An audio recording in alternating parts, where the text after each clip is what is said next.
잘못 전달되면 안 됩니다. 지금 끝내겠습니다.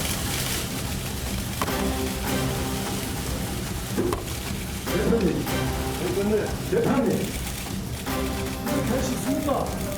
아니, 사퇴할 이유를 모르겠다고 하니까 아주 그냥 이야기하는 거 아닙니까? 강한 단계에 벗어난 행위는 절대 제가 용납하지 않겠습니다.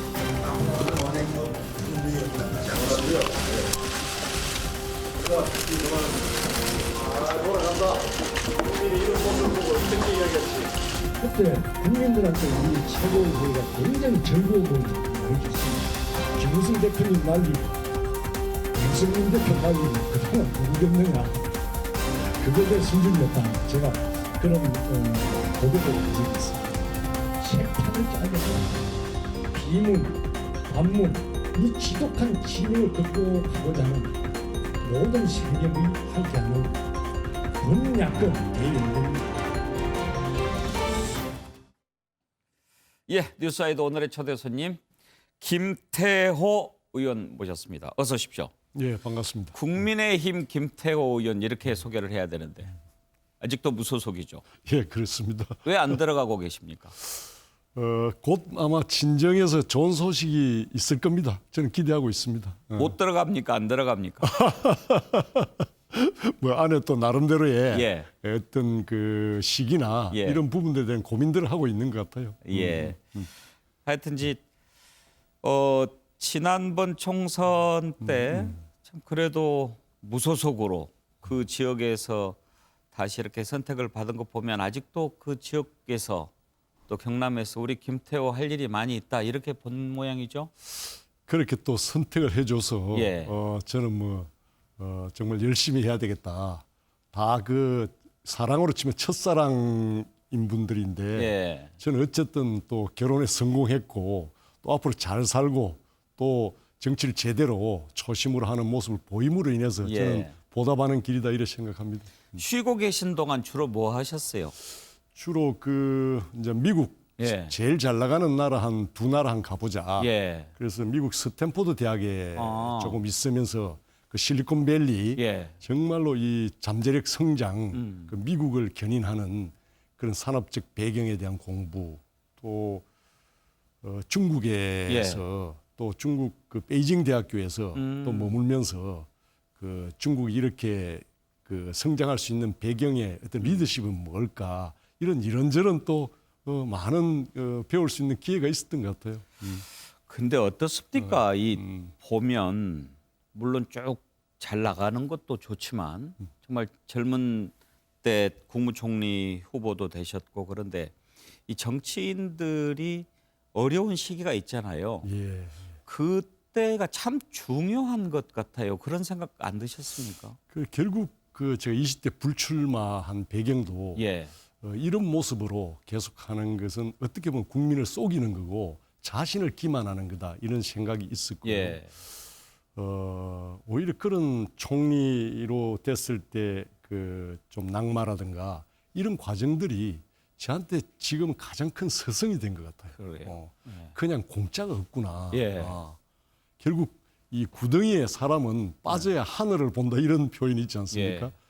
정말 하늘을 볼 수 있었던 좋은 기회였던 예. 것 같아요. 지금 혹시 60 넘었습니까? 만으로 치면 한 58 되죠. 그렇죠. 만약에 그때 국무총리 되고 또 예. 잘 돼서 대통령 됐으면 지금 60도 안 돼서 이제 대통령도 다 그만두고 이제 있는 나이 되는 거예요. 그래 그 당시에 돌아보면은 예. 이 칼을 이렇게 잡을 생각만 했지 그 칼로 정말 어떻게 그 비전을 위해서 쓸 것인가 국가 경영을 어떻게 할 것인가 이런 부분들에 대한 고민은 참 얕았다. 예. 지금 잘못하면은 더 큰 민폐를 끼칠 수도 있겠구나 이런 생각도 해봅니다. 그래요. 그 아픈 예. 시기가 정말 더 귀한 진주처럼 단단해졌을 거다 생각을 합니다. 왜 제가 이런 말씀을 드리는가 하면 그 김무성 대표 그 포럼에서 이렇게 이야기를 하시는데 내가 돌아보니까 이랬다. 아, 그렇게 진솔하고 솔직한 얘기 나 정치권에서 얼마 만에 들어봤는지 모르겠어요. 꼭 애들같이 이렇게 얘기를 하셨어요. 결국 우리 그 야권의 보수도 정말 너무 많은 빛을 이렇게 안고 유산을 받았다고 봐요. 그래서 고백할 거는 분명히 하고 또 반성할 건 하고 정말 국민이 이제 그만해도 된다 할 때까지 그런 모습을 저는 보여야 된다고 봅니다. 그래서 아직까지도 많이 부족하다. 예. 그래서 저 개인적으로 봤을 때도 저는 똑같은 이야기다. 많은 그 사람들 걱정도 끼쳤고 예. 이제 새로운 초심으로 시작한다는 것은 결과적으로 상대 또 국민의 어떤 신뢰의 바탕이 안 된다면은 예. 제가 뭐 한 발 내디딘 무슨 뜻이 있겠습니까? 표현이 그때 그러셨던가요? 유승민 제치고 김무성 제치면 그 다음엔 나다 이런 생각을 했다 그렇게 얘기하셨는데 많이 웃었어요. 지금은 누구를 제치면 될 거다 이렇게 생각하십니까? 아니면 정치라고 하는 게 누구를 제치고 이렇게 하는 게 아닌 것 같더라 이런 얘기입니까?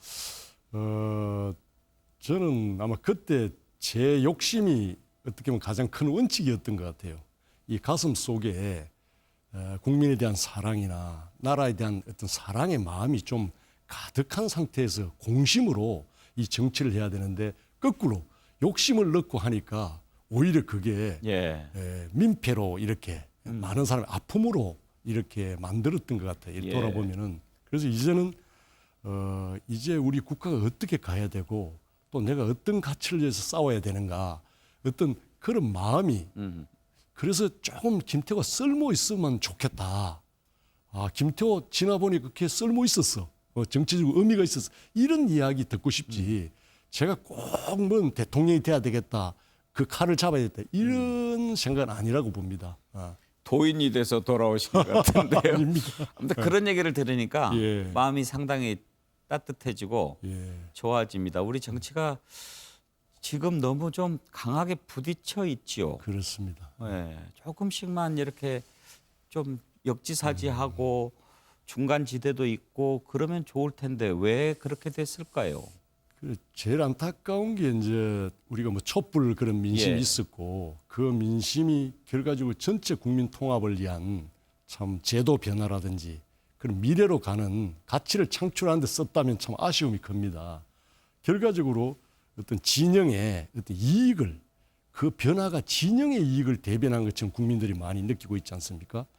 오늘 윤석열 총장의 예. 지지도가 1등으로 나왔다는 기사를 봤습니다. 저는 그 표현은 그 의미는 결과적으로 그 문 대통령과의 대척점에 위치하고 있다는 거. 또 하나는 국민의 열망이 뭔가 문 정부의 폭주를 좀 막아달라는 예. 그런 견제 심리가 저는 표출된 예. 것이다. 저는 그렇게 보거든요. 그래서 심지어 이 사법부까지도 그 진영의 어떤 메커니즘이 작동되는 거 아니냐. 이 국민들이 다 우려하고 있습니다. 참 서글픈 일이죠. 그러면 이제 너무 저 담론에 치우쳤는데 현실적인 얘기를 해 봅시다. 지금 윤석열 총장 얘기를 했는데 물론 현 정부나 문재인 정부에 대해서 불만을 가진 사람들이 윤석열 총장 지지를 했겠죠. 그렇지만 그 지지가 국민의 힘으로 가야 정상 아닙니까? 그리고 또는 국민의 힘은 아니더라도 김태호, 홍준표 이런 야권 주자들한테 가야 정상적이지 않습니까? 만약에 지금 윤석열 총장 정치한다는 얘기도 안 하고 있는데 나중에 나 정치 안 할 거야 그러면 그 표들 다 어디로 갑니까? 그래서 우리가 그 미스터 트롯 그 과정을 예. 보면서 무명 선수였지 않습니까? 물론 치열한 그 삶을 살아온 친구들인데 다 영탁이나 뭐 임영웅이나 예. 그 김호중이나 다 이런 친구들이 이렇게 실력이 좋나? 그 전에 무대에 올라오기 전에 몰랐지 않습니까? 그래서 이제 중요한 것은 우리 그 야권의 그런 플랫폼을 예. 누구나 올라와서 치열하게 1차, 2차, 3차, 4차까지라도 좋고 이런 경쟁을 할 수 있는 그 자율 그 100%의 그런 경선의 룰을 만드는 게 저는 굉장히 중요하다고 예. 봅니다.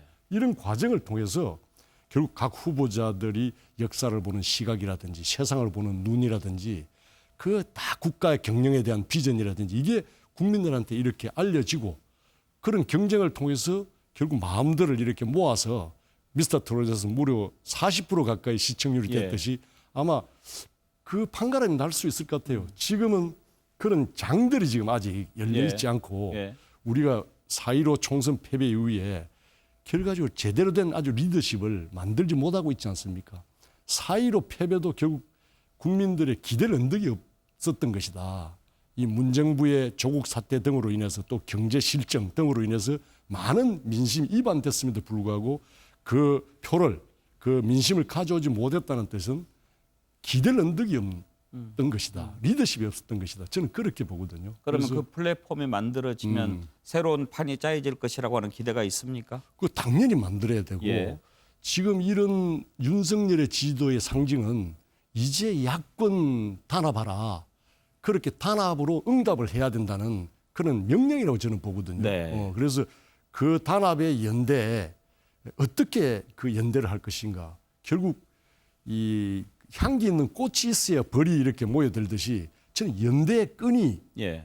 제일 중요하다고 봅니다. 그게 국민의 지지도만큼 평가받을 수 있는 소위 그 100% 경선 룰의 플랫폼이라고 저는 그렇게 보거든요. 무슨 말씀인지 이해가 네. 됐습니다. 그런데 지금 이제 당장 내년에 서울 부산시장 보궐선거 있고 또 대선이 있고 그러면 지금 말씀하신 야권의 연대 플랫폼이 좀 빨리 만들어져야 하지 않겠습니까? 그런데 김종인 위원장 생각은 좀 다른 것 같죠? 저는 뭐 고민을 많이 하고 계시는 것 같아요. 예.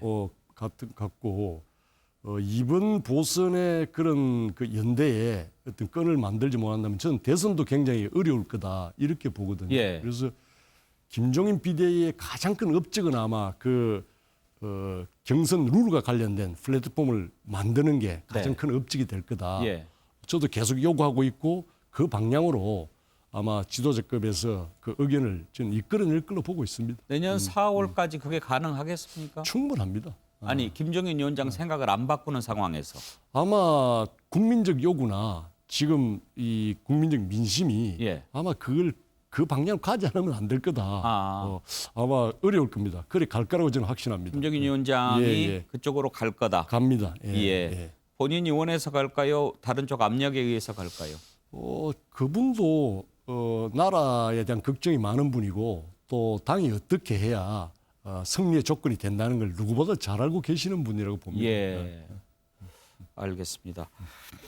하여튼 지금 그런 그 연대 플랫폼 얘기하는 분들이 많이 있습니다. 우리 김태호 의원도 그러시고 또 안철수 대표도 그렇게 얘기하는데 혹시 안철수 대표도 들어온다면 대환영입니까?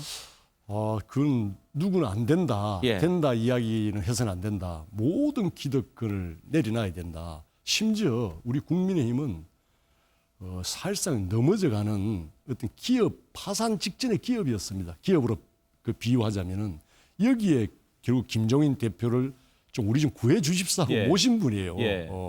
그래서 우리가 할 수 있는 것은 모든 기득권을 내려놔야 되고 맞이 같다면은 그 맞이의 상속도 이렇게 뭐 상속도 없습니다. 실제 다 내려놔야 된다. 예. 어떤 누구든 와서 자기의 어떤 국민적 지지만큼 역량이나 그 혜택을 볼 수 있도록 열어줘야 된다. 예. 과감하게. 예. 그게 저는 답이라고 봅니다. 이제 말씀하셨던 그런 플랫폼이 만들어지고 또 여러 가지 경선 방식이 정해진 다음에 이제 대선 구도가 이제 짜여지게 되면 과연 어떤 사람들이 많이 나올까 궁금한데 김 의원께서도 물론 도전해보고 싶은 생각이 있으시겠죠? 저는 국민이 바라는 그 대통령의 조건 한 3가지 있다고 봅니다. 하나는 제발 이제 이 파당적 예. 네 편 내 편의 진영 논리를 뛰어넘어서 진짜 국민 통합에 포용할 수 있는 그런 리더십이 꼭 나왔으면 좋겠다라는 예. 거고 두 번째는 저는 바로 반칙과 특권의 단호한 대통령이 돼야 된다. 아빠 찬스, 엄마 찬스가 아니라 모든 사람들에게 동등한 기회가 주어지는 그런 시대가 돼야 되고 예. 저는 세 번째 지금 20, 30대가 분노하고 있지 않습니까? 절망하고 있고 예. 희망을 잃어가고 있는데 이 20, 30대 젊은 청년들에게 기회를 만들어주는 소위 찬스 메이커로서의 대통령 역할이 굉장히 중요하다. 예. 그 사람 청년들의 그 일자리 문제라든지 또 결혼 문제라든지 주택을 하나 제대로 가질 수 있는 그 비전 문제라든지 많은 부분들 보육 문제 포함해서 이런 부분들에 대한 어떤 믿음과 확신이 있어야 예. 결국에 우리 가능성이 있는 거 아닙니까? 지금 다 절망하고 있는데 무슨 대한민국의 미래가 있겠습니까? 예. 제가 대선 주자들 이렇게 모시면 꼭 물어보는 게 이 다음 대선의 시대 정신은 뭘까 하는 건데 지금 말씀하신 것들이 결국은 그 시대 정신하고 맞닿아 있는 얘기들이겠죠. 예, 그만큼 제가 참 그게 부합할 수 있는지 예. 또 제대로 실력을 보일 수 있는지 예. 그런 데 대한 고민을 저는 거듭해야 된다 이렇게 예. 보고 있습니다. 혹시 홍준표 의원도 만나 보세요? 뭐 본회의장에서 들어 이래 뵙죠. 예. 두 분 다 아직 못 들어가고 계신데 혹시 같이 들어가자 뭐 이런 얘기는 안 합니까? 저는 큰 틀에서 이렇게 같이 가는 게 맞다. 예. 그게 순리다 이렇게 보고 있습니다. 예. 혹시 뭐 복당 문제를 유불리를 따져서 누구는 되고 누구는 안 된다. 이 자체가 국민들을 볼 때는 아직도 제대로 이렇게 세상을 못 보는 거 아닌가 그런 생각도 들고요. 앞으로 제 마음은 그렇습니다. 지금까지 어떤 그 이념의 어떤 그런 그 논리 또 생각의 차이로 진영으로 이렇게 나누는 이런 일이 아니라 진짜 다음 세대들에게 진짜 많은 앞으로 새로운 경제 환경이나 이런 변화 있지 않습니까? 어떻게 잘 적응할 수 있도록 그게 제도든 기회든 결국 만드는 일 그야말로 찬스 메이커로서의 역할 그 우리 정치권이 해야 되고 그쪽 리더십이 좀 집중돼야 된다 이런 생각을 갖고 있습니다. 알겠습니다. 오랜만에 만나서 정말 반가웠습니다. 종종 나와 주십시오. 예, 감사합니다. 네, 고맙습니다. 고맙습니다. 예. 네. 김태호 의원과 얘기 나눠봤습니다.